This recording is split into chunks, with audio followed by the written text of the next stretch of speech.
Presidenti i Francës Emmanuel Macron nuk harroi të uronte kryeministrin Edi Rama për fitore në zgjedhjet e 11 majit, kësaj radhe publikisht në një konferencë të përbashkët për shtyp. Teksa qëndroi dhe një ditë më shumë në Tiranë pas samitit të Komunitetit Evropian Politik. Kreu i shtetit francez u shpreh se me Ramën në qeveri do të vijojë bashkëpunimi. Ju falenderoj për besimin që morët në zgjedhje. Rizgjedhja juaj është shumë e rëndësishme, jo vetëm për ju, por për të gjithë ne. Është ky mandat që do të na lejojë të vazhdojmë këto agenda kaq ambicioze, të dëshiruar kaq shumë nga vendi prej shumë vitesh.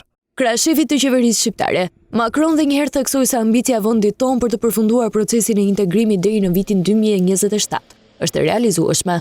Udha e Shqipërisë është shumë e qartë drejt Bashkimit Evropian. Reforma ambicioze që po bëni dhe pas këtyre blloqeve negociatash, që duken shumë teknike për bashkëdhëtarët tuaj, është një udhë aventure shumë sensibël. Franca është krahas jush për të shoqëruar në këto reforma dhe për t'ju mbrojtur në mënyrë që meritat tuaja të njihen nga të gjithë dhe që agjenda të mbahet, sepse ju do të mbani agjendën tuaj dhe ne tonën. 2027 nuk është vetëm perspektivë, por edhe realitet.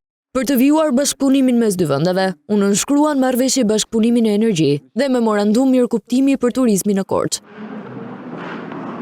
Dy liderët nuk harruan të tregonin dhe qëndrimet e tyre sa i përket luftës në Ukrainë. Sipas Macron, Rusia po ignoron kërkesat e vazhdueshme për takime me Ukrainën, ndërsa Rama theksoi rëndësinë e forcave të armatosura për sigurinë e kontinentit.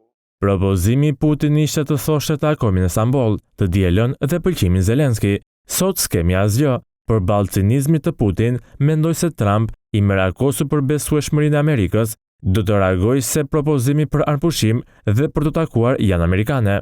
Do të jemi realist në gjithë të histori dhe të kuptojmë si do të rrisim kapacitetet, jo si do rrisim buxhetin vetëm, por si do rrisim kapacitetet, si do kemi mbas një X numër vitesh një sistem mbrojtje të Europës më efikas, dy territore për të mbrojtur, territorin fizik dhe territorin shpirtëror. Nëse Europa humb në territorin shpirtëror, atëherë vlera e territorit fizik të Europës bie në mënyrë të ndjeshme sipas meje. Më herët ashtu siç e ka dhe tradita, presidenti francez zhvilloi një tur të shkurtër në ambientet e kryeministrisë me Ramën,